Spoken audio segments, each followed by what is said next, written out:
काय खायचं वाटेत हाही प्रश्न होता. भरूच असल्यामुळे फरसाण माठ, शेंगदाणे वगैरे अशी दुकानं होती. पण आपल्याला साधारण जेवायच्या वेळेला काहीतरी जेवणच असलं तर बरं वाटतं. म्हणून आम्ही असं पुढे पुढे जात होतो. 12:30-1 वाजला. आम्हाला काहीच कुठे मिळेना. आश्रम तर खूप लांब होते, म्हणजे तोपर्यंत आम्ही पोचणारच नव्हतो.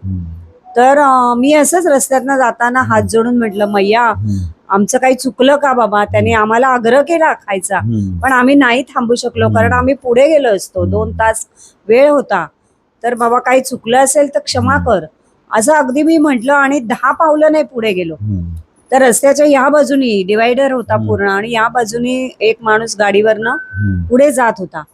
त्यांनी आम्हाला दोघांना बघितलं. पुढपर्यंत गेला, जिथे सिग्नलला गाडी वळते तिकडनं वळून तो या साईडला येऊन आमच्या समोर उभा राहिला. आणि पहिला प्रश्न त्याने आम्हाला विचारला की आपको खाना खाने का है ना, कुछ खाया नहीं ना आपने, मैं आपके लिए खाना लाया हूँ. बापरे, अंगावर इतका शहारा आला की आपण म्हणून मैयाला 5 मिनिटं नाही होत, म्हणजे इतके इथे पुढे आलो आणि आपल्यासाठी लगेच तिने खाणं, त्यांनी आम्हाला बाजूला घ्यायला, म्हणजे इधर आओ बाजू में आओ केलं. बाजूला आम्ही गेलो. त्याच्या गाडीवर 2 मोठे मोठे डबे होते आणि त्याच्यामध्ये त्या दिवशी एकादशी होती, त्यामुळे तिथे साबुदाण्याची खिचडी त्यांनी आमच्यासाठी आणली, मैयेचा प्रसाद. आणि एवढ्या मोठ्या प्लेटमध्ये त्यांनी आम्हाला खायला खिचडी दिली.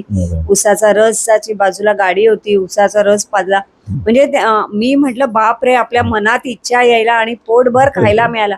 अक्षरशः त्यांनी एवढी खिचडी दिली की मला त्यातली थोडी ठेवावी लागली एवढी. पण म्हटलं खरंच म्हणजे ही मैयेची कृपा